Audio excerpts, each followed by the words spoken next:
They are playing the Brazilian national team, the Indiana Fever, making their way to Iowa to take on the Brazilians. And guess what? It's sold out in 42 minutes. Tickets going on sale, and we're going to have a packed house. And it didn't take very long for us to realize that. 15,000 plus seats sold out in 42 minutes. Caitlin Clark just turned the WNBA upside down.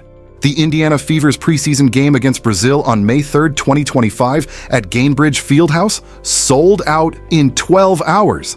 That's right, 15,028 tickets gone faster than your last Uber Eats order. And who's sitting there fuming? Angel Reese and the Chicago Sky, of course. Talk about a mood shift. Angel Reese's expectations for preseason hype just hit a major speed bump. So the Fever are playing in Iowa, and the game sold out in literally, like, it didn't matter how long it took to sell out, you couldn't even get in. If you were there, you probably didn't get a ticket. I would say there were 15,000 tickets. Obviously, I think Iowa season ticket holders got first dibs, which is right if they did. And then you're looking at a situation where basically no Fever fans got them. It's a preseason game. This is a preseason game, and it's sold out in about 10 seconds. We're talking about a preseason game, not the finals, not even a regular season game, just an exhibition. But Caitlin Clark isn't just showing up for a casual game. She's practically rewriting the ticket sales playbook. The Fever's fans came out in droves, creating such a frenzy you'd think Beyoncé herself was performing. Meanwhile, over in Chicago, Angel Reese's Sky are facing off against another team. Cool, I guess, but the real kicker, the tickets are just sitting there, unmoved. Not even a glimmer of excitement on Ticketmaster. Ouch. You might think it's just a fluke, right? Maybe the Fever have a loyal fan base, and Caitlin Clark's just the cherry on top of their cake. But let's get real here. This isn't some random surge in ticket sales. Caitlin Clark is a phenomenon. The woman is single-handedly driving WNBA hype to levels unseen since, well, ever. People aren't just showing up to see the game. They're showing up to see Caitlin Clark. It's a movement, a craze, a full-on frenzy that the rest of the league can only dream of. In comparison, the Chicago Sky, their game is just there. A preseason game in every sense of the word. And when you don't have that superstar energy, you're left with half-empty seats and a ton of unsold tickets. Not exactly a confidence booster. Such is the Caitlin Clark effect. And you know that the home faithful back in Iowa are going to be pumped up to see her back in the state where she made her name. 42 minutes. That's like back in the day when Rolling Stones tickets would go on sale. You try to go on Ticketmaster, they're gone. Taylor Swift is Swiftie territory when you're selling out in 42 minutes. Now, let's talk about expectations. Angel Reese and her Chicago Sky were banking on this preseason buzz to launch them into the stratosphere. They'd probably spent weeks hyping up their own preseason matchups, maybe even visualizing packed stands and roaring fans. They were expecting to be the next big thing in the WNBA, but instead, they're staring at an arena that looks emptier than a Walmart on Christmas Eve. Angel Reese, bless her heart, tried her best with the promotion, but the magic just wasn't there. Her team's ticket sales aren't exactly lighting up, and while she's out there dropping bars and releasing mixtapes on social media, Caitlin Clark's quietly pulling in crowds without uttering a single word. So I ran across the Chicago Sky versus Brazil women's expedition game before the season, right? And these tickets are starting at $28 to get in, which is crazy to me. $28 to get in. That is wild. This is an expedition game, and you're telling me it's gonna cost $28 for me to get in? I mean, I could get in 31, 38. I mean, all over. I mean, a lot of these tickets are crazy. But I'm just like, it's not even about the price for me. I'm just thinking about, like, I'm comparing the Indiana Fever versus Chicago Sky, because they said that it was like Me Too. Like, you guys are watching women's basketball because of Me Too. I mean, I mean, bro, everybody could get into this. Here's where it gets even juicier. Caitlin Clark's name alone was enough to send the Fever's tickets flying off the shelves. It wasn't even a contest. The resale market? Forget about it. You've got ticket scalpers sitting pretty, flipping seats for outrageous prices like they're flipping houses. And why not? If people are willing to drop crazy amounts of money just to get a glimpse of Caitlin on the court, then those resellers are just capitalizing on what's already a guaranteed sellout. Heck, if you've got the cash to burn, you could probably find yourself sitting courtside, rubbing elbows with some of the biggest stars in the building. Meanwhile, over in Chicago, people are scrambling to sell tickets at a loss just to get them out of their hands. Speaking of ticket prices, let's dive into that. Caitlin Clark's game? Well, if you've got a gold-plated credit card, you might just get a seat. The resale prices are soaring so fast, you might need an oxygen mask to catch your breath. Want to see Caitlin drop threes from downtown? Hope you've got a second mortgage to cover the cost of admission. But when it comes to the Chicago Sky, they're practically giving away tickets. If you've got pocket change and a dream, you might end up sitting courtside next to the mascot. Talk about a mood killer. You're over here watching the game, but meanwhile, your seat is so empty, you start to wonder if maybe you're in the wrong place. Where's the energy? Where's the hype? Oh, right, it's at the Fever's game, where Caitlin Clark's on the court and ticket prices are through the roof. But they're sold out, so I really don't know what they're going to do about this. I guess it's just kind of like one of those missed opportunities, and you know, a lot of people are saying they need to move this to a stadium because there's no doubt in Iowa, if you move this to a stadium, it would be sold out. And let's not forget about the promotional efforts. Angel Reese has been running the social media game like it's her full-time job. The woman's been dropping hype videos, tweeting, Instagramming, TikToking. Basically, if there was a platform to promote her team, you bet she's on it. But Caitlin Clark?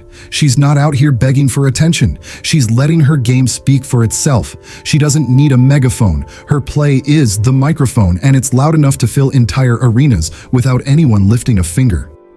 The result? The Fever is practically getting a free pass to the front of the line, while the Sky are stuck behind a velvet rope, waiting for a table that may never open up. So, what's the deal? Why are the Fever's games a hot ticket while the Sky's matchups are not exactly selling out? Could it be that Caitlin Clark is simply the best thing to happen to the WNBA since, well, ever? Or is the league's fan base starting to realize that talent and skill are what actually make the game exciting, not just media-driven hype and PR stunts? The truth is, Caitlin Clark doesn't need the endless promos or the media circus. She's proven, time and time again, that her talent is more than enough to draw crowds and generate buzz. People aren't just interested in who's trending on X post, they're interested in seeing her hit deep threes, dish out assists, and dominate the court. And that kind of skill is priceless. All right, for 2 tickets, this is StubHub, down to $407. All right, so here we go. Let's go to Game Time. This is one of the newer places, but some of the podcasts I listen to talk about Game Time, so here we are. $3,856, $1,925, all the way down to $499. All right, so this is the Fever versus the Brazilian women's national squad. Meanwhile, Asia Wilson, bless her heart, is over there throwing shade at Caitlin like she's the second coming of the WNBA Messiah. We get it, Asia. You've got the MVPs, the accolades, and the awards to back up your name. But here's the thing.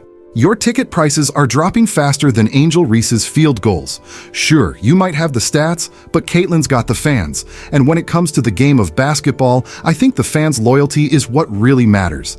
Asia, you're a great player, but when it comes to putting butts in seats, Caitlin Clark is the one leading the charge. She's the future of the WNBA, and no amount of awards or MVP titles is going to change that. Here's where it gets truly telling. When Caitlin Clark steps onto the court, it's not just a game, it's a spectacle. It's like she's performing a magic trick because somehow she's got the power to turn empty arenas into absolute sellouts. The Fever could play in a rundown warehouse and fans would still show up with signs, foam fingers, and maybe even a marching band. Meanwhile, the other teams, they've got to beg for attention, like they're waiting for the cool kids to notice them. But here's the reality check. It's not happening. At least not unless Caitlin Clark is in the building. Just thinking, I wanted to go see, one of my favorite teams, man, one of the most popular teams in the league, the face of the league, the Las Vegas Aces.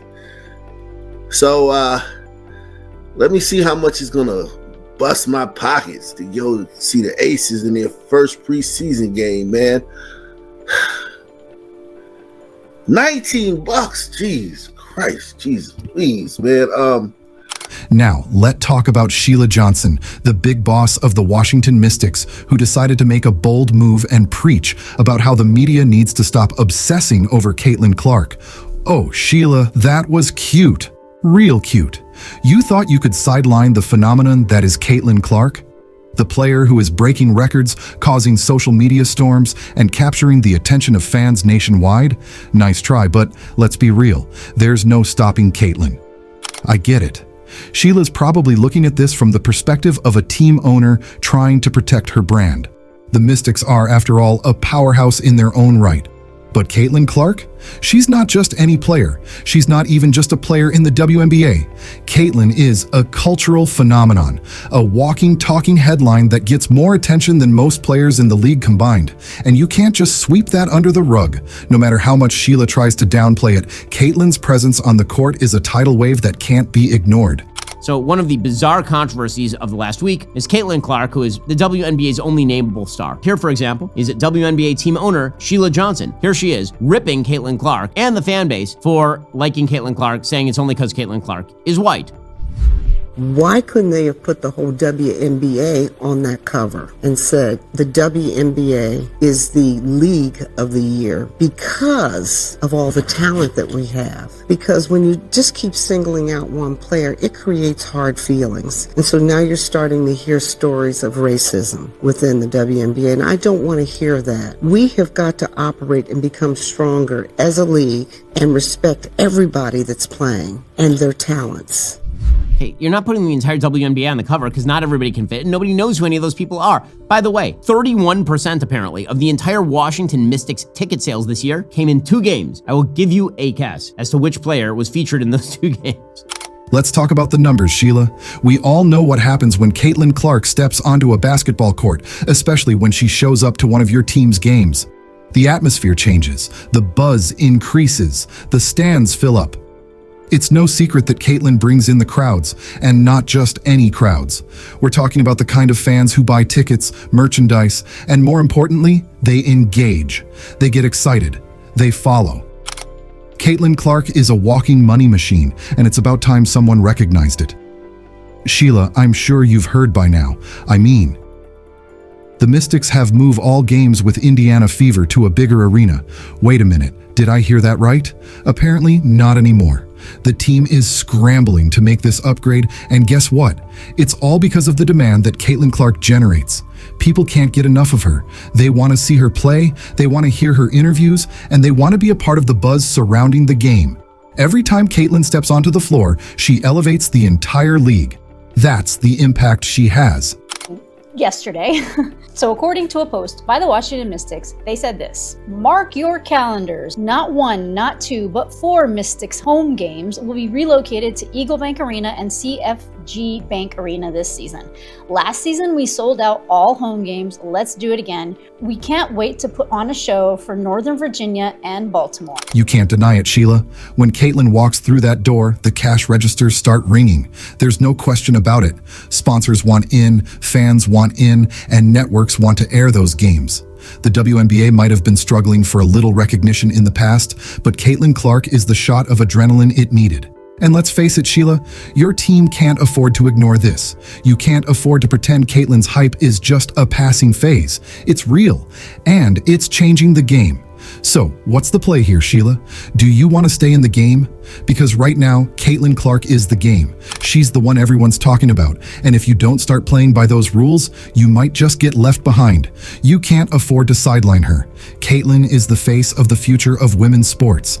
If you want to stay relevant, you've got to acknowledge the reality that Caitlin Clark is the star of the moment, and everyone is watching.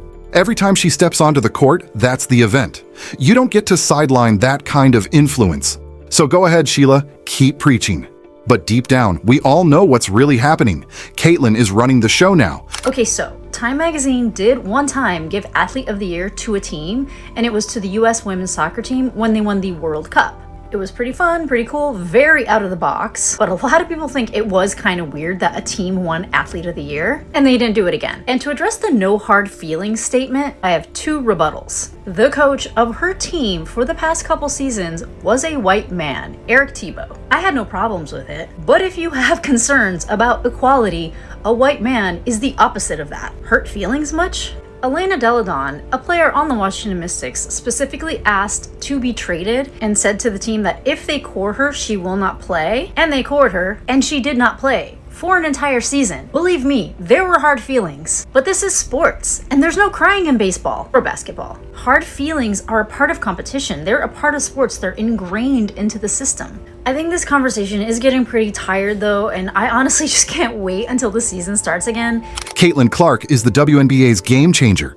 Teams are literally altering their arenas just to accommodate her presence, while the Sky are left struggling to fill their own, more modest venues. It's a cold, hard truth that Angel Reese and A'ja Wilson can shout all they want, but when it comes down to who's packing out stadiums, Caitlin Clark's the one bringing in the crowds. She doesn't need to talk a big game.